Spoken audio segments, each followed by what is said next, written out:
Getting to know a place is one of the best parts of the adventure of travel, and you can tell a lot about an area from its craft beer scene. We speak with craft beer writers about what's worth checking out in beer cities all over the country. From visiting the can't-miss breweries in the area to checking out festivals that show beer communities at their finest, on each episode we get a better look of the local beer scene from a national perspective. Beer with Strangers starts now. Welcome to Beer with Strangers. I'm Tony Russo, and this week we're back, and we are joined by Sam Phanor, who is too many things for me to, by the time I'm done with the introduction, the show will be over. We're here because of his beer marketing experience and his entry into the craft beer scene, but he's got lots of stuff before that. So why don't you please introduce yourself and what's your short pitch? How do you do your bio in under 20 minutes? I don't know if I can do it under 20 minutes, but thank you so much for having me on the show. I'm super excited. My name is Sam. Just a quick, rundown of who I am. Full time, I'm a proud officer of the Margate Police Department down here in South Florida, not to confuse any other Margates. So I've been a cop for about 7 years now. And between there, I've always got some type of entrepreneurial dream. I started multiple companies. Some failed. Majority of them failed, and I learned from all those. Through failure, I realized marketing and branding was one of the things that I wasn't on point with. So I really focused from 2014 to 2016, learning everything I can about marketing and branding. Got my master's degrees, took every online class between Sam Oven, Billie Jean, Ty Lopez, you name them. I probably took the class, spent a bunch of money on different classes on marketing. So I kind of self-taught, picked up different clients from, you name them, from spas to health clinics to personal brands, and just been diving into there. And now with that being said, as a police officer, my chief realized that I do have some type of marketing and branding skill set. So about 3 years ago, he brought me into the community relations unit, where me and my partner basically help brand and rebrand our police department and better connect with our citizens. So it was a cool thing that I had, this plethora of information that I can actually use in the government standings and be super authentic. So it was a really cool experience. Now, how did I get into the whole beer universe is kind of weird, because I really didn't like beer per se, because the only beer that I was in my vicinity was kind of like Miller Lights and the club and stuff like that. So I really was never a beer drinker. I fell in love. So I actually been in the Army as well for 17 years in the reserves, did 2 tours to Iraq. After my first tour, my buddy lives in Tennessee, and he was like, "Hey man, come up. I know you love Jack Daniels, so come up and we're going to do a tour of the facility." And ever since I went there, and I was 21 years old, I went there and I'm like, I fell in love with the process and the ingredients. And from that moment moving forward, I actually really liked the artisan of the creation of alcohol, no matter if it was beer or anything. So I started exploring different things. And it wasn't until I went to California, I tried a stout. And it was like a 11%er, and I tasted it, and I'm like, oh, what is this? I need more of this. Right. And, you drinking about, 3 or 4 of these. I'm like, this is beer. I can't get drunk off of beer. I never really beer. And drinking 4 of these stouts, had me feeling good. So I realized that, beer is another craft that I really didn't truly understand. So I started diving in. This is like probably about 2017. I started learning everything I can about stouts and how to create them and stuff like that. Started homebrewing a little bit. Last year, we actually put 2 of my stouts out there to the world to taste it, and I won one competition, me and my buddy Jim. If I can interrupt you for a second, only because I was been involved with a bunch of homebrew competitions. It's the most least competitive thing anyone ever does. It's one of those, everybody's going to walk away saying, well, mine was a little better. But for the most part, people are so happy that A, there's a lot of people who entered, and B, that somebody won. It's like you're proud to win, and people are proud that people care enough about stouts that you won, For sure. And that's so me and my buddy, we put a double barreled aged stout.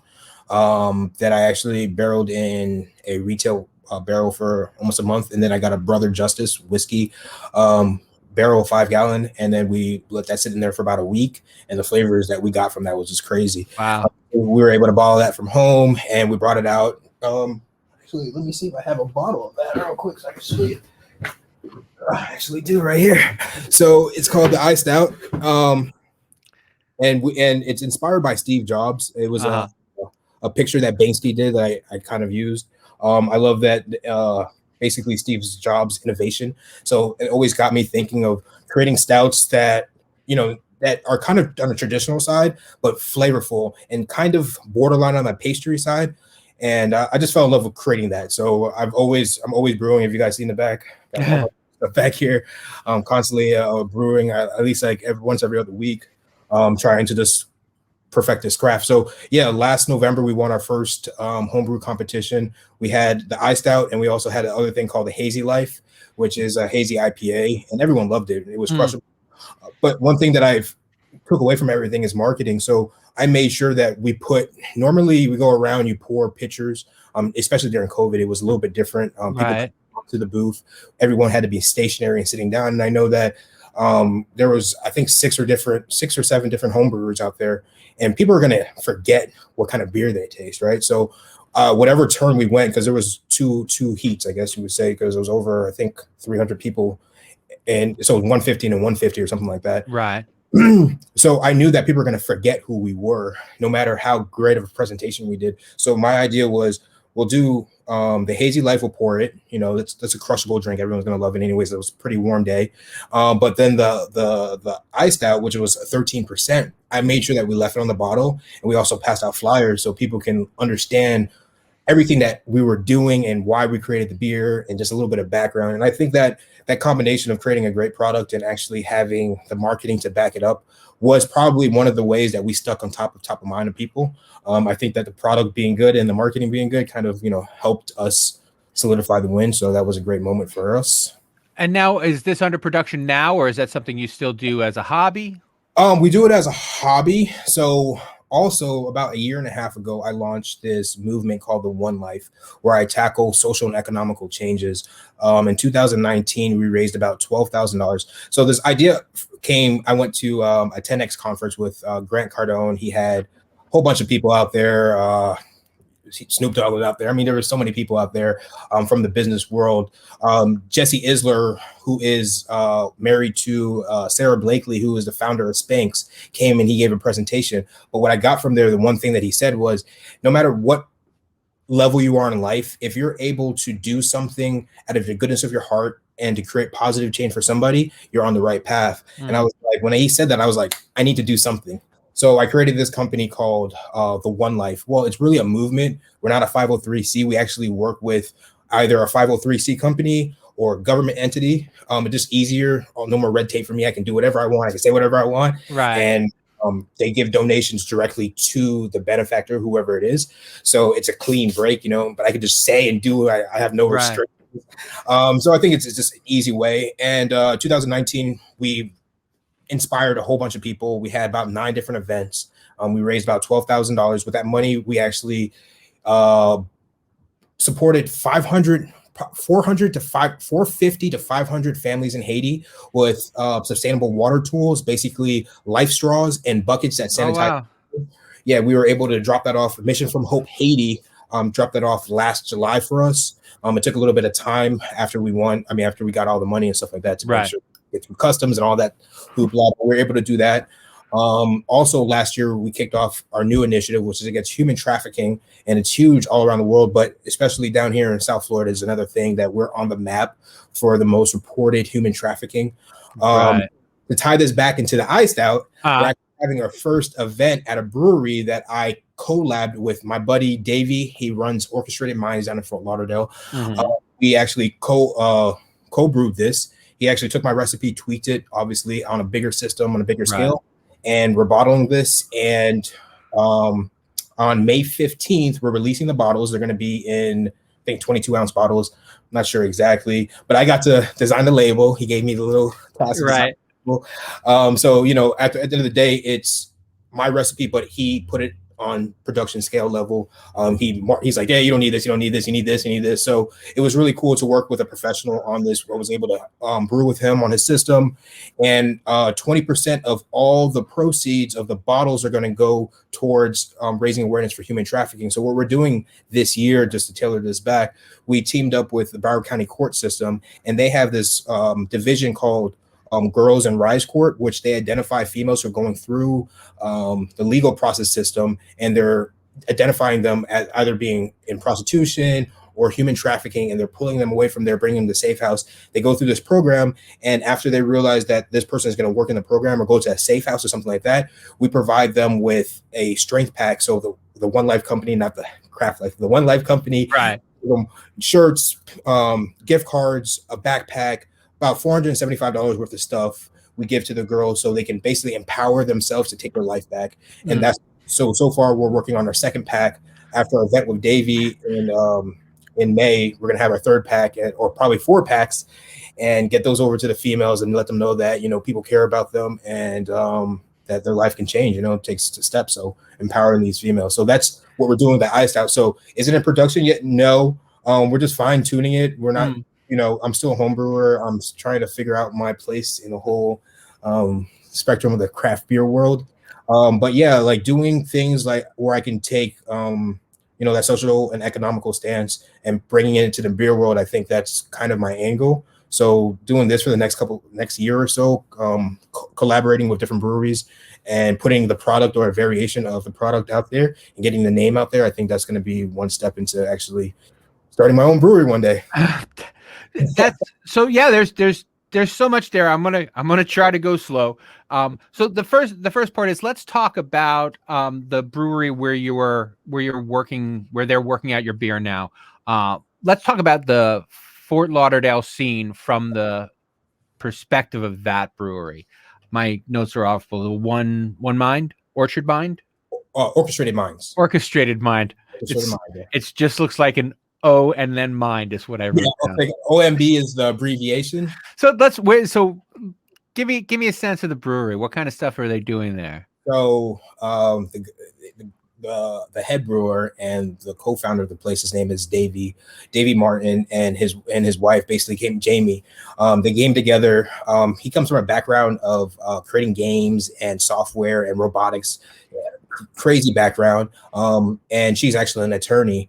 And they moved down here to South Florida because of her job and everything like that. And Davey decided that he wants his passion of getting into creating his own brewery. I know he'd been home brewing for 5 years, and he said, you know what? He had no real commercial experience brewing, but he has been home brewing, and he's super passionate. So he's like one of those people that would brew every day if he had the time, but I think he brew every day. So he opened up Orchestrated Minds, and it's a small batch system, a 1-barrel system, SS Brew Tech. He's an SS fan, so everything in there from fermenters to his brew house is SS. And he's just a hustler, man. He brews 3-4 times a day, and every week, I mean, if you look on Untapped right now, every week he's releasing a new beer, or 3 new beers, 4 new beers, and he's just cranking them different beers, different flavors out there, just showing his personality, his brewery personality, and just putting new beers out there all the time. So the atmosphere is real laid back. He's one of those owners that remembers everybody's name. So you walk in there, it's just like your family. Every time you walk in there, he remembers your name. And that's crazy to me, because I'm sitting there, I'm like, I don't even remember how you remember all these people's names. For no reason, he has a gift for remembering, and his personality exudes in his beers and exudes in the environment. You know, it's not the biggest brewery, but it's very home-like. And he has every reason to make it like that. It's the paintings on the wall also exude his personality. So just an overall, just a pretty cool scene of, you know, it takes that Fort Lauderdale, and his thing is like this really artsy kind of, you know, hip hop ish. So it's definitely a very cool area. What I do want to talk about Fort Lauderdale specifically, only because I lived in Williamsburg for about 2 years, which is certainly not Fort Lauderdale, but it is like built to be for tourists. And then the rest of us kind of like live around it. Now, Fort Lauderdale has been that kind of destination for so long that I know that there must be like layers, right? And I mean, and you're a police officer, so you see the regular people as well as the tourists. So what are like there are the places that, you know, when you come to town, you're gonna hit the big breweries. But what are some of the smaller places that you think may not get enough? Well, the thing is, Fort Lauderdale is up and coming for the breweries. I definitely think we can do a lot more. I can list off a couple that are my favorites. Places I actually been and I love. Number one is the place I spend the majority of my time at, besides Orchestrated Mind, is Tarpon River Brewing. This place, like I said, it's a heck of a place. The staff is amazing. The brewery itself is expansive. So it used to be an old, I think, ranch or cattle house, and they kind of gutted, reformed it, kind of like a farmhouse style. Mm-hmm. It's super cool. So it's huge. There's a lot of space. They have a barrel room that's up for rent. They have a backyard. It's a fun atmosphere. Definitely, if you have a large party, it's a great place. They serve food. So a brewery that has food and their own food, and they have a huge menu. To include, they have 16 taps of different beers on there, and a lot of their beers are super amazing. One of my favorite beers from there is a Return to Normality, which is a stout. You know, I'm a stout guy, so I love stouts. And Tarpon River is like one of those places where not only you can bring your dog, your family, but you can also bring the guys. So it's like one of those places where it you know, some breweries kind of an age limit or have that kind of vibe, and River is mainly you see the fishermen scene, you see the night people, you see the people, the tourist people, you see the families, you see the people with dogs, because it's a great place. You can bring your whole family, dogs and everything. And kids I love dogs at breweries. It just makes me feel comfortable, you know. For sure. So that's a great brewery. Obviously we talked about Orchestrated Minds. That's my other second home. Then there's another one called Yeasty Brews. It's a brand new place. Just opened up, I think about 6-7 months ago. It's killing it right now. They're you know, the two team over there, Danielle and Dan, they're brewing some crazy stuff over there. He's the king of yeast, so he's, you know, cultivating his own yeast. And then there's another spot. So if you like all that and you like wild ales, Odd Breed is one of the spots that the guy Matt Manthe, he's a genius when it comes down to wild ales. And I think that there's only like a few places in the United States that really kill it with wild ales, and that's all he does. Wild ales, period. Everything in barrels, 18 months to 24 months. I'm actually going tomorrow to help Friday to actually help him bottle, and that's one of the places that, to me, those are like different places. Like you don't ever find a wild ale place that has wild everything, even a wild stout that because people get scared of that. You know, that's not one, you know, you don't have a soda flavored one for people who are scared of beer. This is like, this is going to be a taste experience, and get ready for it. Oh, for sure. And then, you know, Fort Lauderdale has a bunch of places. So like in the same area, so like Pompano is known for like 5 or 6 good breweries. Everything, I think every new brewery has to stick up, you know, because if they're not going to produce good product, people are never going to go. Right. We have Odd Breed, then another one is Bangin' Banjos. They're changing their name to Pompano. I don't know if I'm allowed to say it, but I'm saying it. They're changing their name to Pompano Brewery, which is going to be definitely good. They're rebranding. It's going to be great for them. Right across the street from that, like directly is in a warehouse section, directly across the street from that, there's another place called Black Flamingo, which the owner Manley took over that place. It's going to, the beers that he's going to create and the mastermind behind that is going to be phenomenal. Just right down the street from there, 5 minutes down the line. So like you can hit up this place called Dangerous Mind. Basically, British and German guy got together and they said, let's create a brewery. And that's what they did. And they serve pizza over there. So it's pretty cool. And the pizza is, I guess, of cold fired pizza, but you can't find that kind of food in the area. So it's a great place to go for have some great beers. They have live music there all the time. And then down the street from there, you have 26 Degrees, which is another good brewery. It actually inhabits an old Winn-Dixie, so old grocery store. Oh, that's fantastic. It's a huge place. Great vibe on the weekend. And the thing too with them, they have the elderly crowd that comes on a Friday, but they also have the younger crowds and family centric as well too. You know, there's family there, board games. So there's a bunch of places that I love down here. I mean, there's, you know, like I said, there's 15 ones that I visit on a, you know, weekly time. So I have to ask more about do they use the whole shopping area, or do they have it smaller to have it cordoned off? So like the tap room, I guess it's pretty expensive. So I would say like in a grocery store, you know where all the aisles are where you're checking out? Right. So that area is kind of the tap room. And then beyond there is the production side. Oh, okay. Yeah, because people. I mean, even a Winn-Dixie, even if it were a small one, that's Still big, yeah. Yeah, that's still a lot of space. That's a big sucker for a tap room.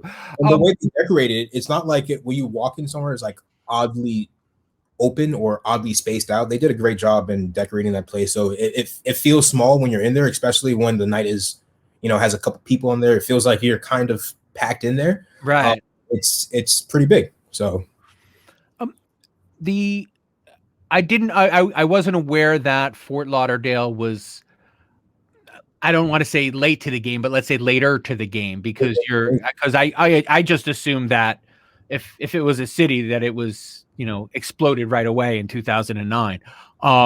So what's changed from, are you a native? How long have you been there? I lived in this area. We moved down here from New York when I was 3 years old. So I've been here pretty much my whole life. Yeah.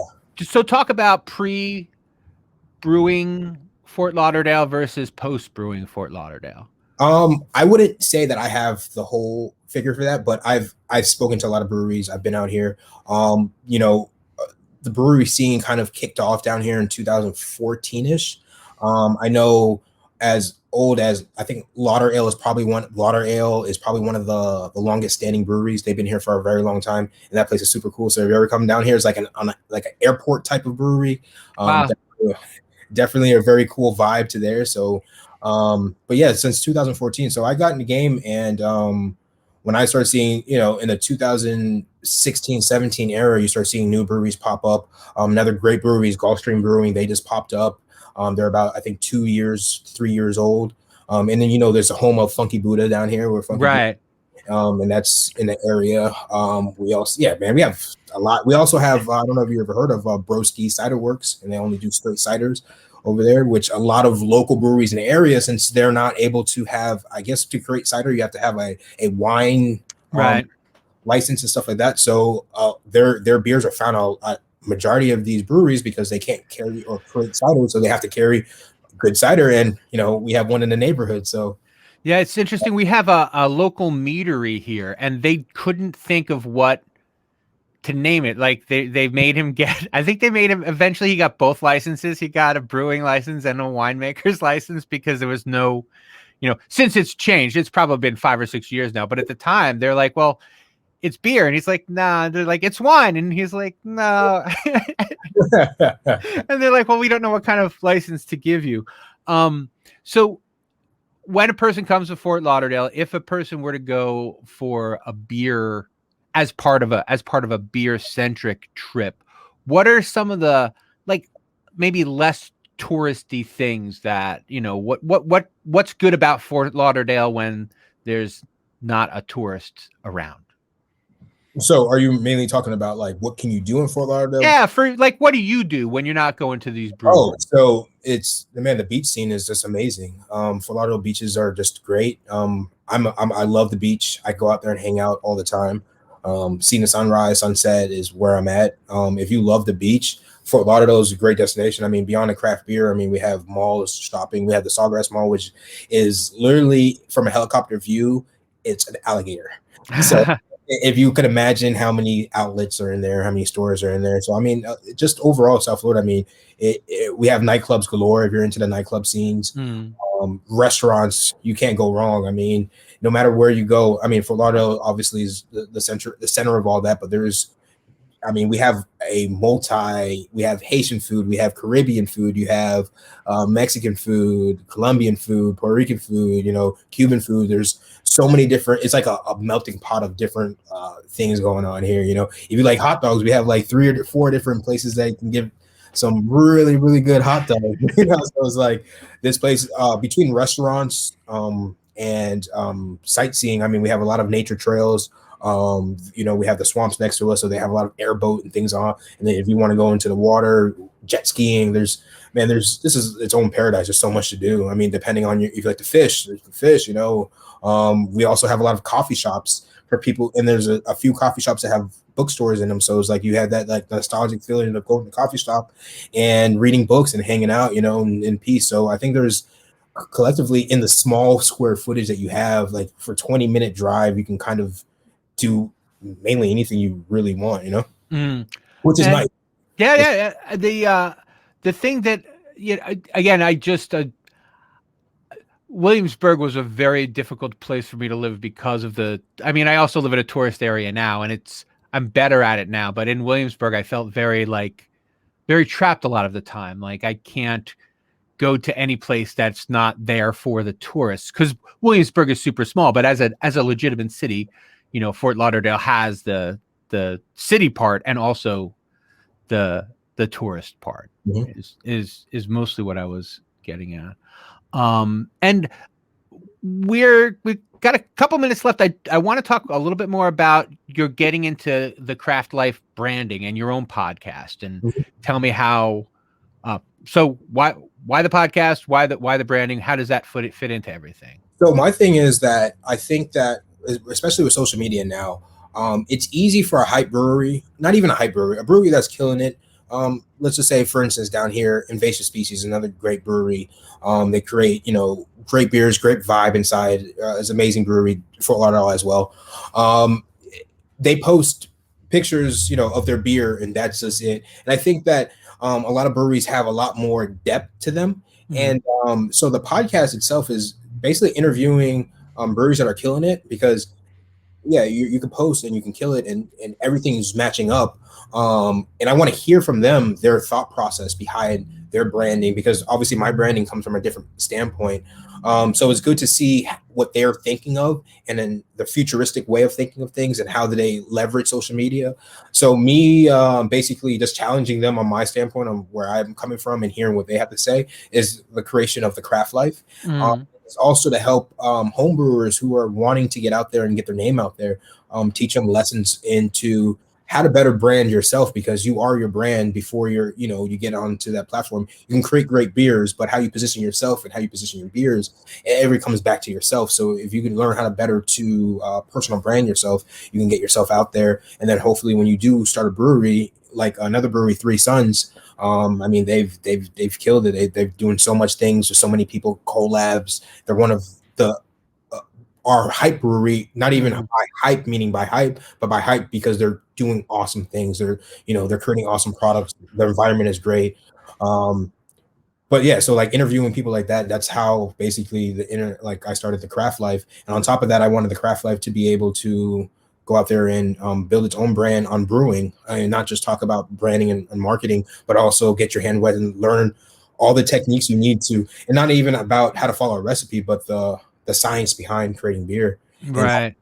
So that's kind of the craft life of an essence, is just learning everything about the craft itself and just bringing it out to the surface. And how common is it for home brewers? Because this wasn't happening a whole bunch back when I was covering it like every day.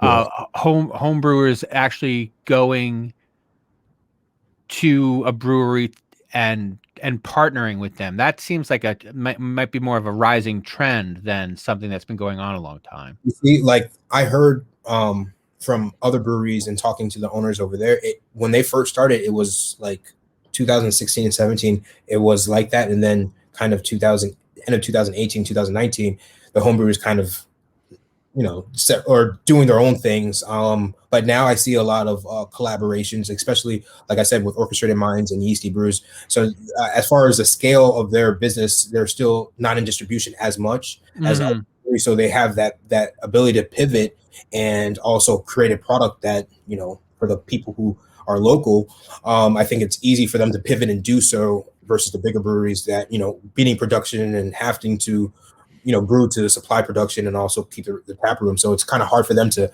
bring a home brewer on and do a special batch, especially if you have a system. If you have a 20 barrel system, you're not going to be able to, I can't brew 20 barrels of this beer that we don't know if it's going to sell or not. So. Right.